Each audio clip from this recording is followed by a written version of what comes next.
मैंने अभी पिछले दिनों कल भी और आज भी न्यूज़पेपर्स में पढ़ा कि दिल्ली सरकार जो हॉस्पिटल्स बनवा रही है उसको लेके उसको रोकने के लिए भारतीय जनता पार्टी के नेता अब फर्जी कंप्लेंट कर करके साजिश कर रहे हैं कि इसको रुकवाया जाए, किसी तरह से हॉस्पिटल ना बने। इस सिलसिले में मैंने पेपर्स में पढ़ा कि दिल्ली के नए एलजी साहब ने मनोज तिवारी जी की एक पुरानी कंप्लेंट को उठा के उन्होंने उसको एसीबी के पास भेज दिया है।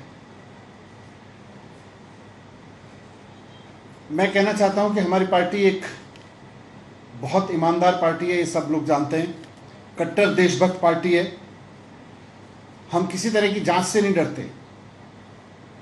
हम किसी तरह के भी इन्वेस्टिगेशन से पिछले 7 साल 8 साल से जब से सरकार में हैं, इन्होंने सैकड़ों बार जांच कराई है और सैकड़ों बार और करा लें, हम किसी तरह की जांच से नहीं डरते।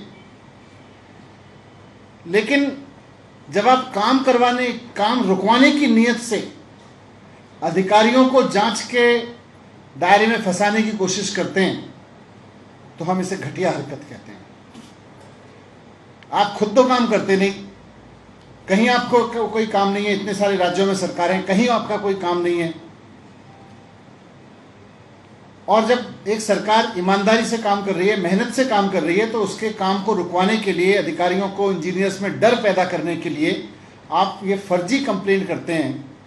और उसके बाद मनोज तिवारी जी की उस पुरानी कंप्लेंट को उठा के एलजी साहब फिर प्रॉपर प्रोसीजर फॉलो किए बिना, नियम कायदे कानूनों को किनारे करके उसकी एसीबी से जांच कराने के ऑर्डर भी करते हैं। तो इसी केस से संबंधित, इस पूरी प्रोसेस से संबंधित कुछ फैक्ट्स आपके सामने रख रहा हूं।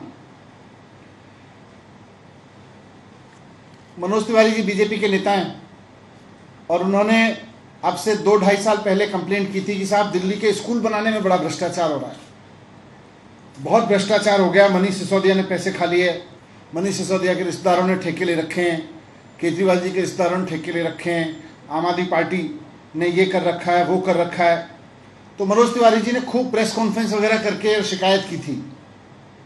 बाद में जब उनके झूठ को बेनकाब करने के लिए मैंने उनके ऊपर मानहानि का दावा किया, मनोज तिवारी जी के ऊपर, और कोर्ट ने उनसे पूछा, भाई बताओ, आपने जो प्रेस कॉन्फ्रेंस की थी, आपने जो शिकायत की है, इसमें जो दावे किए हैं, बताओ इसमें तथ्य क्या है, इसमें आपके पास क्या फैक्ट्स हैं, दो, नहीं तो आपके ऊपर मानहानि का दावा बनेगा, मानहानि का मुकदमा चलेगा। तो एक भी तथ्य दे नहीं पाए मनोज तिवारी जी। भारतीय जनता पार्टी दिल्ली के सरकारी स्कूलों में भ्रष्टाचार का एक भी तथ्य पेश नहीं कर पाई कोर्ट में, बल्कि उनके सो कॉल्ड बड़े बड़े नेता जो दावा कर रहे थे वो तुरंत बड़े अदालतों में भागे, साहब हमें छोटी अदालत से बचाओ, हमारे ऊपर मानहानि का दावा कर रही है, हमसे सबूत मांग रही है। कोर्ट ने कहा कि फिर आपके ऊपर मानहानि का दावा बनता है, तो तुरंत हाईकोर्ट गए, हाईकोर्ट ने भी कहा नहीं, या तो आप फैक्ट्स दो, फिर सुप्रीम कोर्ट तक पहुंच गए। दावे बड़े बड़े करते हैं कि आम आदमी पार्टी भ्रष्टाचार कर रही है, जब मैंने मानहानि का दावा किया तो भाग निकले, फिर सुप्रीम कोर्ट में जाके बचाने की गुहार मांगने लगे, बच के भागने लगे। यही मनोज तिवारी जी अब कंप्लेंट कर रहे हैं कि साहब हॉस्पिटल में बड़ा भ्रष्टाचार हो रहा है, बनाने में, हॉस्पिटल में बड़ी गड़बड़ हो रही है, जांच कराओ, सारी जांच कराओ। और आज तक आपने कौन सी चीज जांच के बिना छोड़ी है, हमें बताओ। कोई नहीं छोड़ी, उसके बाद भी कुछ पाया हो तो बताओ। आज फिर से एलजी साहब ने 2 दिन पहले इसकी मंजूरी दे दी, 1 साल पुरानी शिकायत की।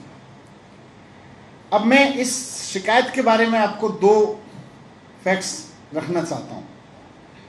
पहला तो ये कि ये शिकायत 1 साल पुरानी थी, देन एलजी के पास मनोज तिवारी जी ने की थी, पुराने एलजी श्री अनिल बैजल जी के पास में, और उन्होंने इसकी पूरी पड़ताल करने के बाद उस पर यह निर्णय लिया था कि ये वाहियात शिकायत है, इसमें कोई फैक्ट नहीं है, ये राजनीतिक रूप से खड़ी की गई शिकायत है, इस पे इस तरह की शिकायतें ये लोग करने के आदी हैं, इसलिए उन्होंने उसको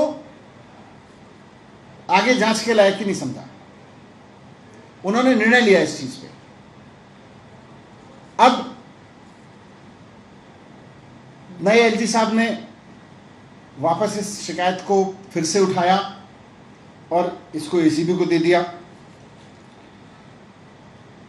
फिर से कह रहा हूं कि हम किसी जांच से नहीं डरते, लेकिन आप प्रोसीजर तो फॉलो करोगे।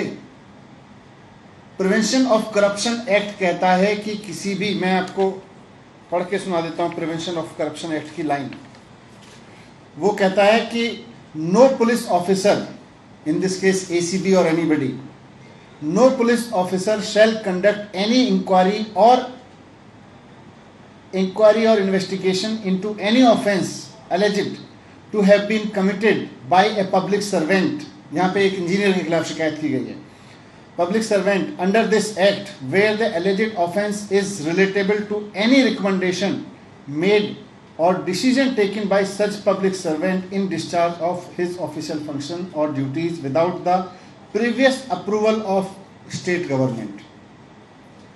किसी भी इंजीनियर के खिलाफ, किसी भी अधिकारी के खिलाफ जांच के आदेश देने के लिए राज्य सरकार की मंजूरी जरूरी है, ये प्रिवेंशन ऑफ करप्शन एक्ट कहता है। और प्रिवेंशन ऑफ करप्शन एक्ट ये भी कहता है कि 4 महीने के अंदर अंदर इस तरह की किसी भी जांच के मंजूरी मिल जानी चाहिए। मैक्सिमम वैसे तो 3 महीने, लेकिन बहुत स्पेशल केस हो तो 4 महीने के अंदर अंदर मिल जानी चाहिए। केंद्र सरकार ने प्रिवेंशन ऑफ करप्शन एक्ट में शिकायत करने के और उसकी जांच कराने के लिए पूरा 3 सितंबर 2021 को लेटेस्ट एसओपी बना रखा है। लेकिन इसको वायलेट करते हुए एलजी साहब ने बिना राज्य सरकार से पूछे हुए सीधे उसको एसीबी को दे दिया, उसको एंटी करप्शन ब्रांच को दे दिया, एक पुरानी शिकायत को जो साल भर पुरानी थी, जिसको देन एलजी साहब खारिज कर चुके थे।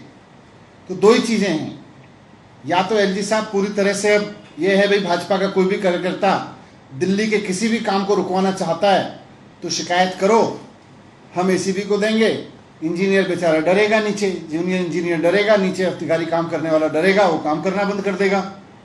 तो दिल्ली वालों के काम रुकवाने या तो एलजी साहब को, या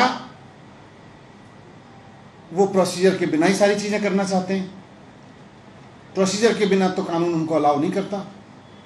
खाली बीजेपी के कार्यकर्ताओं पे फ्रिवलेस शिकायत ले लेके बिना प्रोसीजर फॉलो किए काम रुकवाने की तो उनको इजाजत नहीं देता है कानून। मैं एलजी साहब से एक चीज और कहना चाहता हूं कि आपको ऐसा क्यों लगता है कि आपके पिछले एलजी साहब ने, श्री अनिल बैजल जी ने जो डिसीजन लिया वो गलत था? मनोज तिवारी जी की बीजेपी की शिकायत को जो उन्होंने फ्रिवलेस मान लिया था वो गलत डिसीजन था। आपको ऐसा क्यों लगता है कि आपने उसी शिकायत को उठा के दोबारा कानूनों को धज्जियां उड़ाते हुए, भारत सरकार के प्रिवेंशन ऑफ करप्शन एक्ट की धज्जियां उड़ाते हुए, उसके एसओपी की धज्जियां उड़ाते हुए फिर से जांच के आदेश दिए सिर्फ बीजेपी के कहने पे? हम भी भ्रष्टाचार के खिलाफ है और सबसे ज्यादा ईमानदारी के काम करते हैं। दिल्ली में अगर करप्शन रोकना है तो ये बीजेपी के गुंडागिरी करने वाले लोगों को छोड़िए सर, आप जनता से शिकायतें मांगिए, आम जनता से कहिए कि करप्शन की शिकायतें करें, और फिर देखिए कि एमसीडी, डीडीए, दिल्ली पुलिस कैसे ऊपर से नीचे तक भ्रष्टाचार में डूब के काम कर रहे हैं, आपको जनता बताएगी। और उस पर जांच करिए, दिल्ली सरकार के डिपार्टमेंट में भी मांगिए, और वहां से जो शिकायत आए हम पूरा सहयोग करेंगे, हर एक की जांच करिए। लेकिन ये बीजेपी के नेता जो एक शिकायत करते हैं और उनके ऊपर मुकदमा करो, मानहानि का दावा करो, तो फिर भागते हैं कोर्ट की बचाओ, हम नहीं दे पाएंगे कुछ, और फिर से एक शिकायत कर देते हैं, फिर काम रुकवाने की जो कोशिश करते हैं। इनके राजनीति में आके काम रुकवाने वाले काम मत करिए। हम एलजी साहब के साथ, जैसा कि सुप्रीम कोर्ट का भी आदेश है, कॉन्स्टिट्यूशनल फ्रेमवर्क को सुप्रीम कोर्ट ने एक्सप्लेन किया हुआ है कि मिल के काम करना है, मिल के काम करना चाहते हैं। लेकिन इसका मतलब ये नहीं है कि भारतीय जनता पार्टी का कोई कार्यकर्ता किसी भी काम को रुकवाने के लिए आगे आएगा और उसके हाथ में हाथ डाल के आप उसका काम रुकवाने के लिए पूरी साजिश करके नियम कायदे कानूनों को, संविधान के बनाए कानूनों को, भारत सरकार के बनाए गए प्रोविजंस और प्रोसीजर्स को किनारे करके सिर्फ काम रुकवाने के लिए इस तरह की काम करेंगे तो हम इसका विरोध करेंगे। मैंने उनको इसमें चिट्ठी भी लिखी है, उसकी कॉपी आपको दे देंगे।